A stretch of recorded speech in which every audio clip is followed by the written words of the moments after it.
সকালের নাস্তা বা বাচ্চাদের টিফিনের জন্য এই রেসিপিটা অনেক ভালো। আর আপনারা না বানালে এটা বুঝতে পারবেন না এই রেসিপিটা কতটা সুস্বাদু। আসসালামু আলাইকুম। আজকে আমি আপনাদের জন্য নতুন একটা রেসিপি আবারও নিয়ে হাজির হলাম। তো এখানে 1 কাপ আমি ময়দা দিয়ে দিয়েছি, দিয়ে ময়দাটাকে চেলে নিলাম। নেওয়ার পরে এখানে স্বাদ মতো দিয়ে দিলাম লবণ, আর 1 চামচের মতো দিয়ে দিলাম সয়াবিন তেল। দেওয়ার পরে এখন ময়দা, তেল আর লবণটা ভালো করে একসঙ্গে মিশিয়ে নিচ্ছি। তো এখন দেখো মেশানো হয়ে গেছে, আর সামান্য করে পানি দেব আর ডোটাকে তৈরি করে নেব। একসঙ্গে পানি দিলে কিন্তু ডোটা ভালো হবে না, সেজন্য সামান্য করে পানি দিতে হবে আর ডোটাকে তৈরি করে নিতে হবে। আমি এখানে অল্প অল্প করে পানি দিলাম আর ডোটাকে তৈরি করে নিয়ে নিলাম। এখন আমার ডোটা রেডি হয়ে গেছে, এরকম করে ডোটা রেডি করে নিয়েছি। আর এদিকে একটা বাটিতে একটা ডিম ভেঙে নিয়েছি, এখানে দিয়ে দিলাম কুচনো পেঁয়াজ আর কিছুটা দিয়ে দেব কাঁচা লঙ্কা কুচো করা।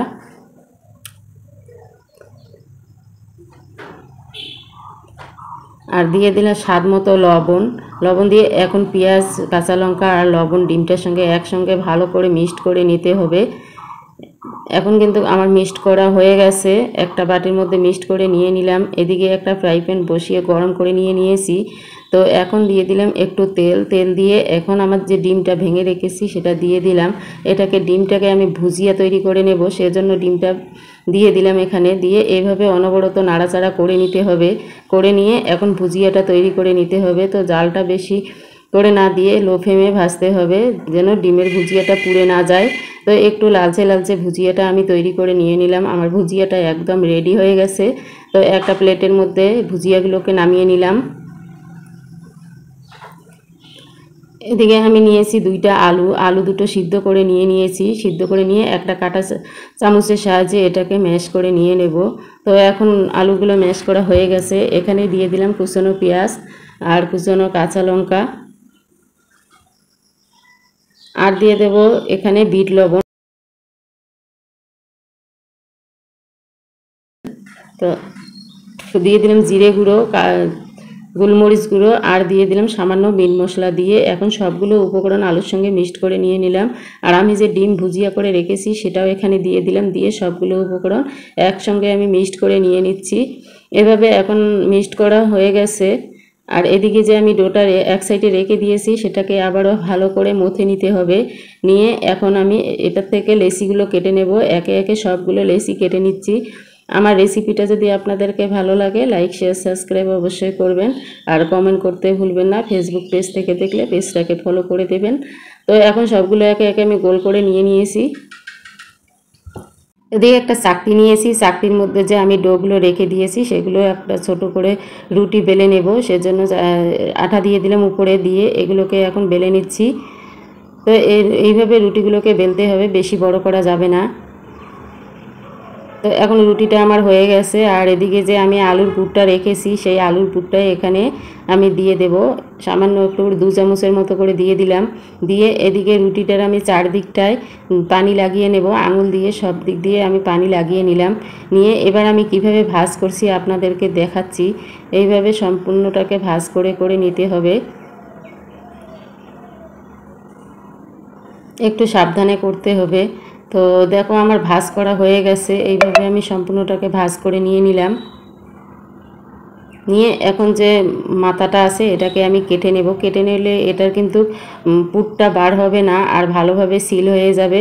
তো এইভাবে একটু পেঁচিয়ে নিয়ে এটাকে আমি কেটে নিলাম। নিয়ে একটু হাত দিয়ে ঠাসা দিয়ে এইভাবে করে দিলাম। এখন কিন্তু আলুর পুরটা বার হওয়ার সম্ভাবনা কম আছে। তো এভাবে আপনারাও চেষ্টা করবেন।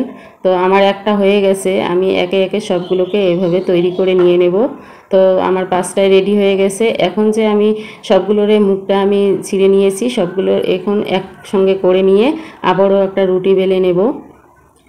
এখন কিন্তু রুটিটা বেলা হয়ে গেছে। আবারও পুর দিয়ে চারদিকটায় আমি পানি লাগিয়ে নিয়ে এইভাবে ভাজ করে আবারও আমি একটা আপনাদেরকে দেখালাম। তো এইভাবে ভাজ করে নিয়ে এটাকে করে নিতে হবে। এটার মুখটা আমি ছিঁড়ে দেব না, এটাকে পেঁচিয়ে এখানে লাগিয়ে দিয়ে একটু হাত দিয়ে ঠাসা দিয়ে দিব। তো এভাবে সবগুলো একে একে করে নিলাম। তো সবগুলো আমার দেখো হয়ে গেছে, সবগুলো কিন্তু রেডি হয়ে গেছে। এদিকে একটা বাটি নিয়েছি, বাটির মধ্যে 2টো ডিম ভেঙে নিলাম।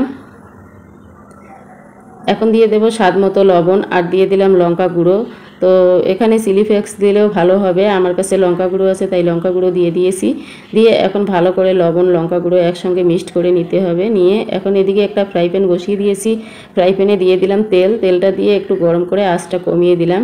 এটা কিন্তু অবশ্যই লো ফ্লেমে ভাজতে হবে, একটু সময় নিয়ে করতে হবে, হাই ফ্লেমে করা যাবে না, পুড়ে যাওয়ার সম্ভাবনা থাকে। আর ভিতরের যে আলুর পুরটা দেওয়া আছে ওটা কিন্তু সেদ্ধ কম হবে। তো এইভাবে আমি একে একে সবগুলো ফ্রাই প্যানের মধ্যে দিয়ে দিলাম।